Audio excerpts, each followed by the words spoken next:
Bienvenue à cette dévotion matinale. Alors que nous plongeons dans la richesse de la parole de Dieu, nous vous invitons à considérer de soutenir cette émission.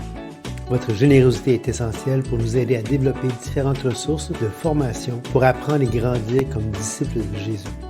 Merci d'être une bénédiction pour ce ministère. Que Dieu vous garde. Bon matin tout le monde! Bien le bonjour, et aujourd'hui dans notre série de dévotion matinale sur l'épître de Tite, nous sommes rendus au chapitre 3, verset 1. Déjà au chapitre 3, on vient de commencer, il me semble. Tout à fait. Alors allons-y. Rappelle-leur d'être soumis aux magistrats et aux autorités, d'obéir, d'être prêts à toute bonne œuvre, de ne médire de personne, d'être pacifique, modéré, plein de douceur envers tous les hommes. Car nous aussi, nous étions autrefois insensés, désobéissants, égarés, asservis à toute espèce de convoitise et de volupté, vivant dans la méchanceté et dans l'envie, dignes d'être haïs et nous haïssant les uns les autres. Mais lorsque la bonté de Dieu, notre Sauveur et son amour pour les hommes ont été manifestés, il nous a sauvés, non à cause des œuvres de justice que nous aurions faites, mais selon sa miséricorde. Par le bain de la régénération et le renouvellement de l'esprit, il a répandu sur nous avec abondance par Jésus-Christ notre Sauveur, afin que, justifiés par sa grâce, nous devenions héritiers dans l'espérance de la vie éternelle. Est-ce que tu veux qu'on arrête là? Je pense que c'est déjà pas mal. Hein? Oui. Alors, premièrement, rappelle-leur d'être soumis aux magistrats et aux autorités, d'obéir, d'être prêts à toute bonne œuvre. Et ça, c'est un motif qui revient souvent dans les Écritures, la relation entre l'être humain et l'autorité.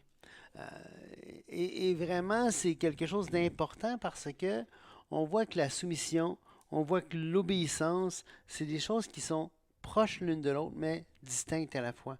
La soumission, c'est cette attitude qui est prêt à assumer de la part de l'autorité et qui accepte de la part de l'autorité son droit de régner. C'est une attitude de cœur. Ça veut dire que soumis, on peut quand même désobéir si et seulement si ça contrevient à la parole de Dieu ou au caractère de Dieu.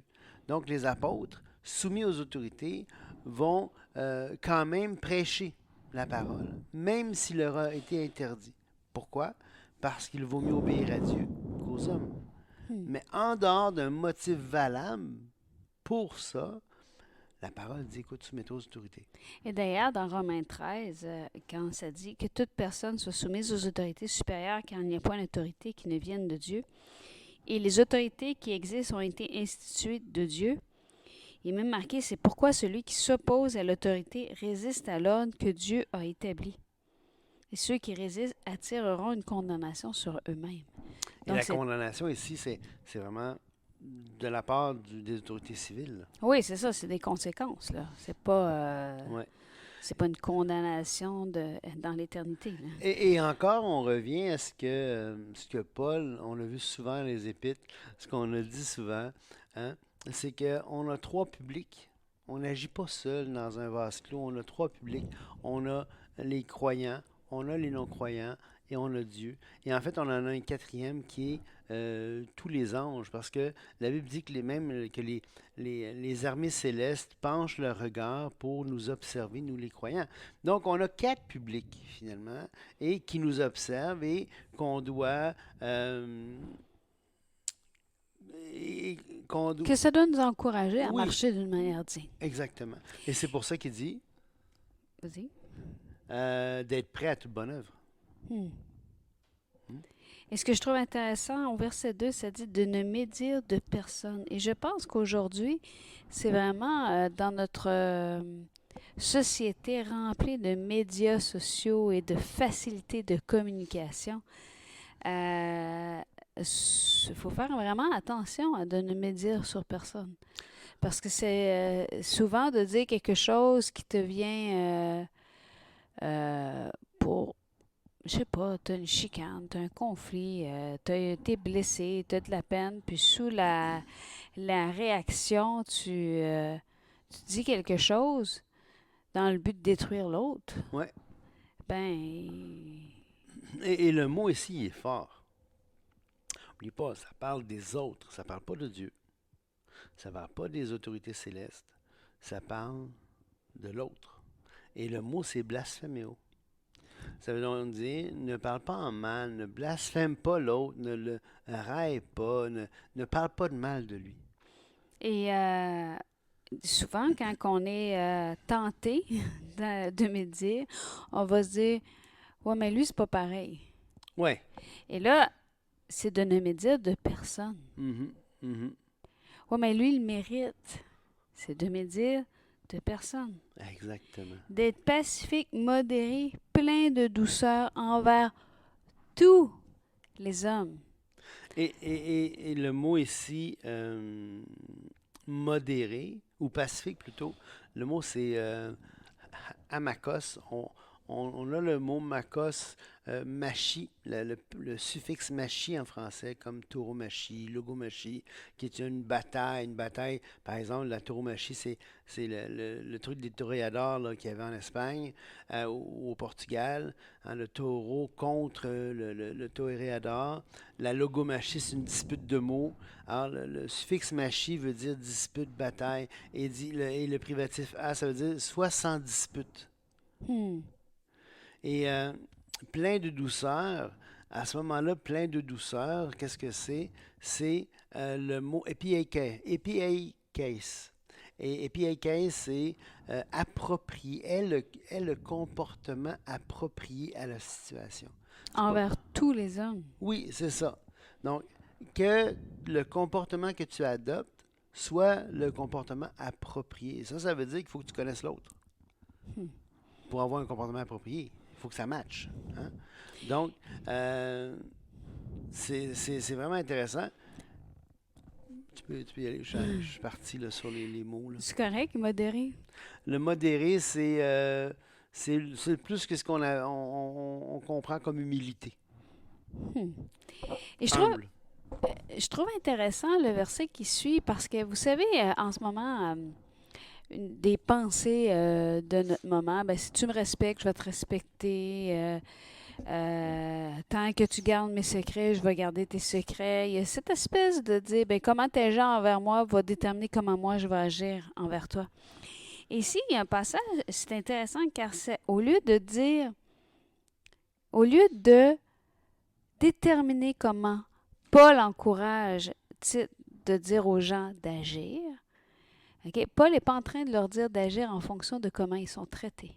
Hmm. Il est en train de leur dire d'agir différemment de comment il agissait avant, quand il agissait comme ceux qui les traitent. Et ça, c'est toute une différence. C'est là que je dis que souvent on dit et qu'on rappelle, la croix a tout changé. Ouais. Car nous aussi, nous étions autrefois insensés, désobéissants, égarés, asservis à toute espèce de convoiture et de volupté, vivant dans la méchanceté et dans l'envie digne des trahis et nous haïssant les uns les autres. Donc, il est en train de dire comment il était avant. Oui. Puis, n'oubliez pas le car, on a parlé à plusieurs reprises dans nos dévotions, quand il y a une conjonction de coordination, il faut se rappeler que c'est important. Mhm. Fait qu'il est en train de dire, rappelle-leur d'être soumis, de ne pas médire, d'être pacifique, d'être modéré, d'être plein de douceur, d'être prêt à toute bonne œuvre, car avant, vous étiez là. Puis là, vient le verset 4, mais maintenant, tout a changé. Voilà. Le mais est important. C'est une autre préposition, une autre conjonction de coordination, excusez-moi, qui change tout. Oui, fait qu'on a le maintenant, qu'est-ce que Paul veut que Tite encourage les gens? Le où il était avant, puis là, on ne veut pas agir comme ça parce qu'il y a quelque chose qui s'est passé. Ouais. Et Patrice, le verset 4, c'est magnifique. Hein? Oui, mais lorsque la bonté de Dieu, et là c'est fantastique parce qu'il dit la bonté de Dieu, notre Sauveur. Alors, la bonté, elle se personnalise, elle se concrétise. N'oubliez pas, faites le lien, et c'est un lien important. Regardez dans Jean 1.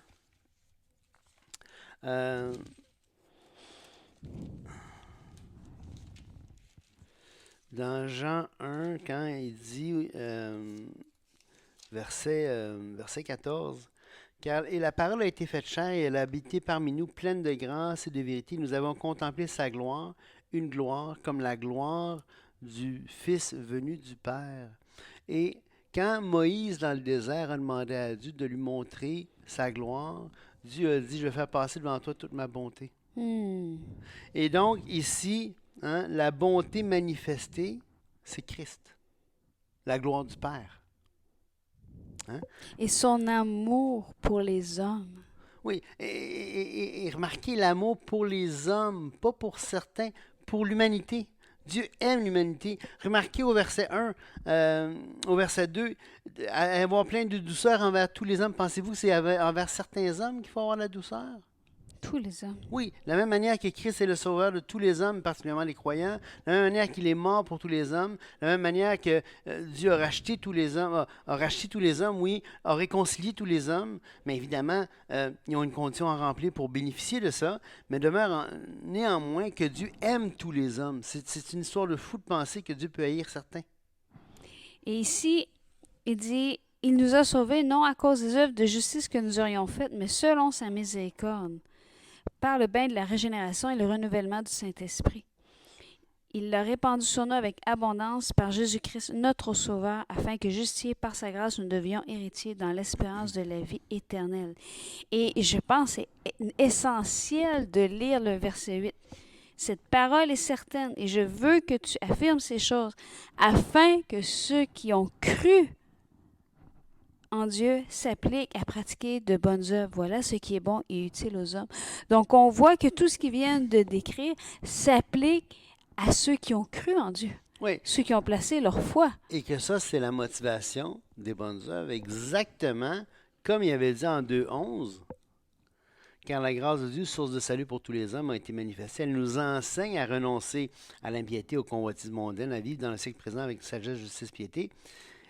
Et un peu plus loin, il dit, il s'est donné lui-même afin de nous racheter de toute iniquité et de se faire un peuple qui lui appartienne, purifié par lui, zélé pour les bonnes œuvres. Le nombre de fois que la notion de bonnes œuvres revient dans l'Épître, c'est épatant, là.